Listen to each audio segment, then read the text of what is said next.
Grief and outrage in Texas after a white police officer fatally shot an African-American woman inside her own home.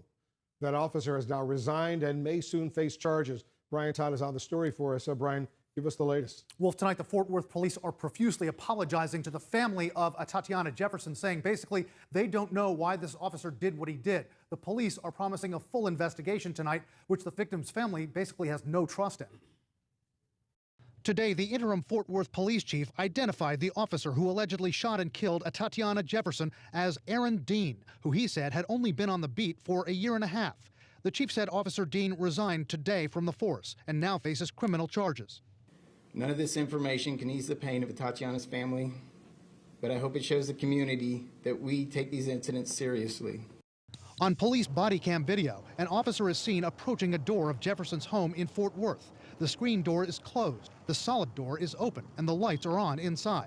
The officer walks the perimeter of the house. Then, as he approaches a window, "Put your hands up! Show me your hands!" The officer had fired within only a couple of seconds after shouting his verbal command, and never did he identify himself as police. Atatiana Jefferson, 28 years old, died on the spot in her bedroom early Saturday morning.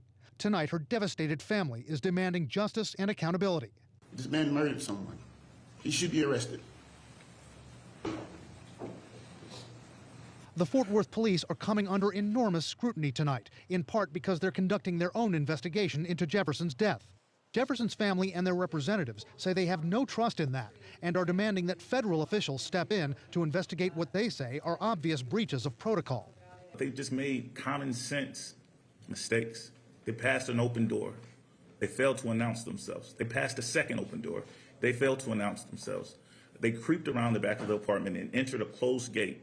Police say they have asked the FBI to review the shooting for possible civil rights violations. Fort Worth police operator. The dispatch, which sent officers to the scene, wasn't even from an emergency 911 call. It was from a neighbor concerned for Atatiana Jefferson's safety. Well, the front doors have been open since 10 o'clock, and I haven't seen anybody moving around. It's not normal for them to have both of the doors open this time of night. This was a Rambo approach to essentially what should have been a wellness check to just see if everything was okay in the residence. Now, that concerned neighbor, James Smith, is distraught. I feel guilty because had I not called the Fort Worth Police Department, my neighbor would still be alive today. Fort Worth police initially said the officer perceived a threat inside the house, but police are being roundly criticized for releasing this photo in the hours immediately after the shooting, a still frame of what they say was a gun in Jefferson's bedroom. In hindsight, it was a bad thing to do. I think it was to show that there was a weapon involved. But police have not said if Atatiana Jefferson was holding the gun when the officers approached.